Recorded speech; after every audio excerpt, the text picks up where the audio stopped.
नमस्कार, आप देख रहे हैं न्यूज 4 नेशन और मैं हूं प्रियदर्शन। बिहार में विधानसभा उपचुनाव की रणभेरी आज बज गई। दो सीटों गोपालगंज और मोकामा में जो विधानसभा उपचुनाव हो रहे हैं, इसके लिए आज चुनाव आयोग की ओर से अधिसूचना जारी कर दी गई और इसके साथ ही दोनों सीटों पर अब नामांकन की प्रक्रिया भी आज से शुरू हो गई है।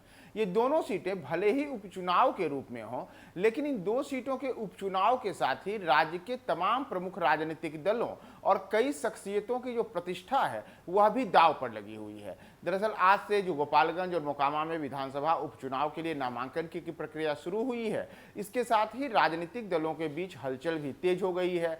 दोनों जो चाहे महागठबंधन की बात करें या विपक्ष में जो भाजपा है, दोनों की ओर से इन दोनों सीटों पर जीत के लिए जोर आजमाइश की जा रही है। इसके लिए रणनीतियां बनाई जा रही है। दोनों की ओर तरफ से ऐसे उम्मीदवारों का चयन किया जा रहा है जो जीत हासिल करने में अपनी ताकत दिखाएं, दोनों सीटों पर प्रभावशाली अपनी उपस्थिति दर्ज कराएं और इसे लेकर के भारतीय जनता पार्टी और जो सत्ताधारी दल महागठबंधन है, दोनों ने दोनों सीटों के लिए एक विशेष रणनीति तैयार की है। दरअसल आज जो अधिसूचना जारी होने के साथ ही उपचुनाव की रणभेरी बजी है। गोपालगंज और मोकामा सीटों के लिए उपचुनाव के लिए प्रत्याशी 14 अक्टूबर तक नामांकन दाखिल कर सकेंगे। जो नामांकन पत्र होंगे उनके स्क्रूटनी का काम 15 अक्टूबर को निर्धारित किया गया है। इसके तहत जो भी प्रत्याशी नामांकन दाखिल करेंगे उनके नाम वापस लेने की अंतिम तिथि 17 अक्टूबर है और दोनों सीटों पर 3 नवंबर को चुनाव होगा, जबकि जो मतगणना का कार्य है यानी कि जो चुनाव परिणाम आएगा वह 6 नवंबर को आएगा। दरअसल गोपालगंज की सीट पर वर्ष 2020 में भाजपा उम्मीदवार सुभाष सिंह ने रिकॉर्ड जीत दर्ज की थी। वे 4 बार के विधायक थे। उन्हें नीतीश कुमार के मंत्रिमंडल में सहकारिता विभाग का मंत्री पद भी सौंपा गया था। हालांकि जब अब राज्य में सत्ता बदल चुकी है, अब भारतीय जनता पार्टी विपक्ष में आ चुकी है और नीतीश कुमार महागठबंधन के साथ सरकार बना चुके हैं, तो इसी दौरान सुभाष सिंह का पिछले महीने निधन हो गया और उनके निधन के बाद अब वहां उपचुनाव हो रहा है। गोपालगंज सीट के अतिरिक्त जो मोकामा सीट है वहां पर भी उपचुनाव हो रहा है। यहां वर्ष 2020 में अनंत सिंह राजद के उम्मीदवार थे और उन्होंने यहां पर रिकॉर्ड 5वीं बार जीत हासिल की थी। लेकिन अनंत सिंह के पैतृक घर से अवैध तरीके से AK-47 और ग्रेनेड जैसे हथियार रखने के कारण कोर्ट ने उन्हें 10 वर्ष की कारावास की सजा सुनाई है।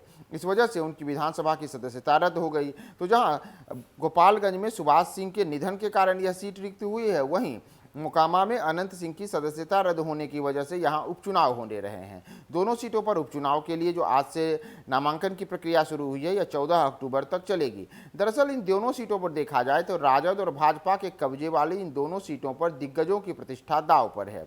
राजद और भाजपा दोनों सीटों पर अपने पुराने विजयी विधायकों की पत्नियों को टिकट देकर सहानुभूति वोटों को अपने पाले में करने का दांव खेल सकती है।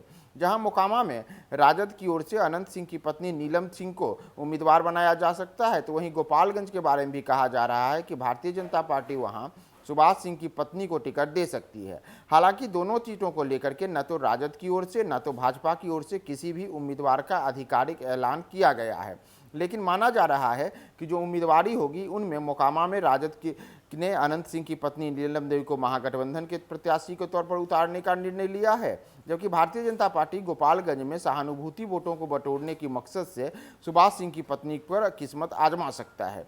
लेकिन जो सबसे बड़ा पेच फंसा हुआ है वह पेच फंसा हुआ है कि दोनों जगहों पर जहां मोकामा में भाजपा किसे उम्मीदवार बनाती है, तो गोपालगंज में राजद या फिर महागठबंधन की ओर से किसे उम्मीदवार बनाया जाता है। तो इसे लेकर के जो पेशोपेश की स्थिति है, यह न तो महागठबंधन में स्पष्ट है न भाजपा में। ऐसे में अब यह देखना महत्वपूर्ण होगा कि अगले 1 से 2 दिनों के अंदर किसे दोनों सीटों पर भारतीय जनता पार्टी और राजद या फिर महागठबंधन की ओर से उम्मीदवार बनाया जाता है, क्योंकि ये सीटें इसलिए भी प्रतिष्ठा का विषय बनी हुई है कि सत्ता परिवर्तन के बाद अब जहां महागठबंधन में राजद, जदयू, कांग्रेस सहित कुल 7 दल हैं, वहीं एक और विपक्ष है और पहली बार भारतीय जनता पार्टी यहाँ पर अकेले अपने दम से उपचुनाव में उतरेगी। और राज्य में सत्ता परिवर्तन के बाद चूंकि यह पहली बार इन्हीं 2 सीटों पर उपचुनाव हो रहा है, तो इन दोनों सीटों पर उपचुनाव को जो भी महागठबंधन या भाजपा जिसके खाते में यह सीट जाती है, तो उन्हें कहीं न कहीं से एक नैतिक बल इसके लिए मिलेगा कि वो जनता के बीच यह कह सकते हैं कि देखिए हमने इन सीटों पर जीत हासिल की है, तो इससे हमारा जनाधार बढ़ा है। और वहीं जो प्रतिद्वंदी दल रहेंगे, जो प्रतिद्वंदी महागठबंधन है या फिर भाजपा होगा, तो उसके ऊपर एक रणनीतिक तौर पर एक मनोवैज्ञानिक दबाव बनाने के मकसद से भी इन दोनों सीटों पर जो उपचुनाव हो रहे हैं यह बेहद महत्वपूर्ण है। इसमें भाजपा की भी प्रतिष्ठा दांव पर लगी लगी हुई है, नीतीश कुमार की प्रतिष्ठा दांव पर लगी हुई है, तेजस्वी यादव की प्रतिष्ठा दांव पर लगी हुई है। तो प्रतिष्ठा की सीटें बन चुके इन दोनों सीटों के उपचुनाव के लिए आज से नामांकन की प्रक्रिया जो शुरू हुई है, इसमें 14 अक्टूबर तक कौन कौन नामांकन दाखिल करते हैं और अंतिम समय में मुकाबले के लिए इन दोनों सीटों पर कौन कौन उम्मीदवार मैदान में डटे रहते हैं, इसके लिए आप बने रहिए हमारे साथ न्यूज़ 4 नेशन पे।